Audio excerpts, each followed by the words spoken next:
মাননীয় প্রধানমন্ত্রীকে কুলাঙ্গার বলে গালি দেওয়া, কে এই রাশেদ প্রধান? আপনাদের জানতে ইচ্ছা হচ্ছে না? এই রাশেদ প্রধান সেই রাশেদ প্রধান যার বাবা ঢাকা বিশ্ববিদ্যালয়ে 7 খুনের জন্য মৃত্যুদণ্ড প্রাপ্ত হয়েছিলেন 1974 সাল। হাতে জ্বলন্ত সিগারেট এবং বন্দুক নিয়ে একে একে 7 জন শিক্ষার্থীকে হত্যা করে। সেই সময় আওয়ামী লীগের সভাপতি বঙ্গবন্ধু শেখ মুজিবুর রহমান এবং ঢাকা বিশ্ববিদ্যালয়ের ভিসি তারা সবাই নিন্দা জানায় এবং মৃত্যুদণ্ড দেওয়া হয় রাশেদ প্রধানের বাবা শফিউল আলম প্রধানের। কিন্তু বঙ্গবন্ধু সপরিবারে নিহত হওয়ার কারণে এই মৃত্যুদণ্ড আর কার্যকর হয়নি। পরবর্তীতে 1977 সালে মুক্তি পেয়ে রাশেদ প্রধানের বাবা খুনি শফিউল আলম প্রধান জাগপা নামে দলটি গঠন করে এবং শহীদ প্রেসিডেন্ট জিয়াউর রহমানের সময়েও শহীদ প্রেসিডেন্ট জিয়াউর রহমানের বিরুদ্ধে বিভিন্ন ষড়যন্ত্রমূলক কাজ করে। কথিত আছে ভারতের কাছ থেকে টাকা নিয়ে ভারতের বিরুদ্ধে আগ্রাসন বিরোধী প্রোগ্রাম দিত এই রাশেদ প্রধান। আর একটা কাজ ছিল, আর একটা কারণ ছিল এর, তিনি যে একজন খুনি এবং এই খুনিকে সমাজের কেউ গ্রহণ করছিল না। সেই পর্যায়ে তার এই খুনের দায় ঢাকার জন্য বারবার ভারতের বিরুদ্ধে বিভিন্ন প্রোগ্রাম দিচ্ছিল। সেই সেই শফিউল আলম প্রধানের সন্তান হলো রাশেদ প্রধান। 12 দলীয় জোটে তাকে জায়গা দেওয়া হয়েছিল।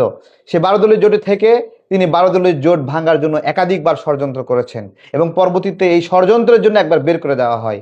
আমরা জানি, আমরা সবাই শুনেছি, আপনারাও জানেন এটা, যে এই 12 দলীয় জোটের সমন্বয়ককে গ্রেপ্তার করেছিল রাশেদ প্রধান এবং গ্রেপ্তার করিয়ে নিজেই সমন্বয়ক বনে গিয়েছিল। পরবর্তীতে যিনি মূল সমন্বয়ক তিনি সেখান থেকে বের হওয়ার পরেও সেই দায়িত্ব ছাড়ছিল না। পরবর্তীতে রাশেদ প্রধানকেই এই 12 দলীয় জোট থেকে বের করে দেওয়া হয় এবং সেই সময় জাগপা 2 ভাগে ভাগ হয়ে যায়। একটা হলো এই শফিউল আলম প্রধানের পরিবারের জাগপা, আর একটা জাগপার অন্যান্য সদস্যদের জাগপা। এবং শফিউল আলম প্রধানের এই জাগপাতে দেখেন অদ্ভুত, তার বোনকে বানিয়েছে সভাপতি আর তিনি হলো সহসভাপতি এবং মুখপাত্র। এই ভাই এবং বোন মিলে একটা সংগঠন যাদের কোনো নেতা কর্মীও নাই। তারা সকাল বিকাল মাননীয় প্রধানমন্ত্রীকে কুলাঙ্গার বলছে জামাতের সঙ্গে। অবশ্য একজন বীর মুক্তিযোদ্ধার সন্তানকে কুলাঙ্গার বলছে একটা খুনির সন্তান, এর ইতিহাস জানতে হবে।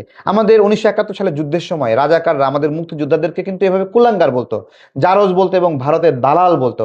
আজকে সেই দল জামাতের সাথে জোটবদ্ধ হয়ে এই শফিউল আলম প্রধান, খুনি শফিউল আলম প্রধানের সন্তান, এই যে তার বোন তাসমিয়া প্রধান সভাপতি আর হলো সহসভাপতি মুখপাত্র হলো জাগপার এই রাশেদ প্রধান, সে মাননীয় প্রধানমন্ত্রী কুলাঙ্গার বলছে।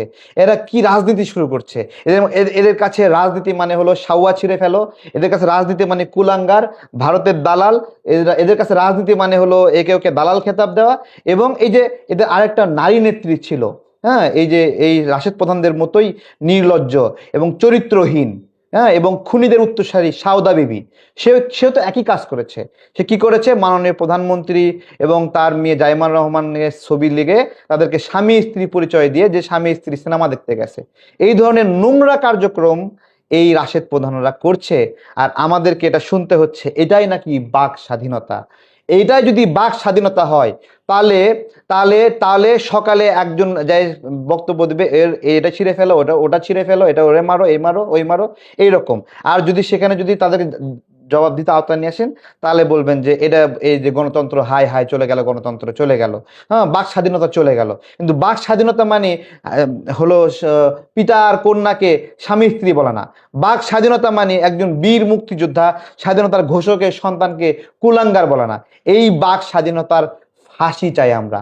এই বাক স্বাধীনতার নাম বাক স্বাধীনতা। ঢাকা বিশ্ববিদ্যালয়ের শিক্ষার্থীদের হত্যার সঙ্গে অভিযুক্ত 7 জনকে হত্যার সঙ্গে অভিযুক্ত শফিউল আলম প্রধান, তার ছেলে তো সমাজে মুখ দেখানোর কথা না, সে এখন বুক উঁচু করে চলছে।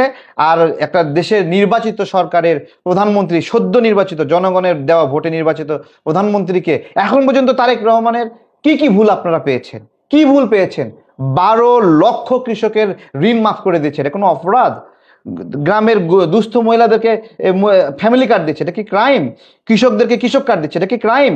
এই যে রাস্তাঘাট ফুটপাত হকার মুক্ত করছে, এটা কি কোনো ক্রাইম? তার কোন চেষ্টা এখন পর্যন্ত বাংলাদেশ বিরোধী মনে হয়েছে যেই কারণে রাশেদ প্রধানের মতো খুনির সন্তানরা, শফিউল আলম প্রধান খুনি শফিউল আলম প্রধানের সন্তানরা আজকে মাননীয় প্রধানমন্ত্রীকে কুলাঙ্গার বলছে? কি অপরাধে? তার কোন কোন কাজ এখন পর্যন্ত আমাদের খারাপ মনে হয়েছে?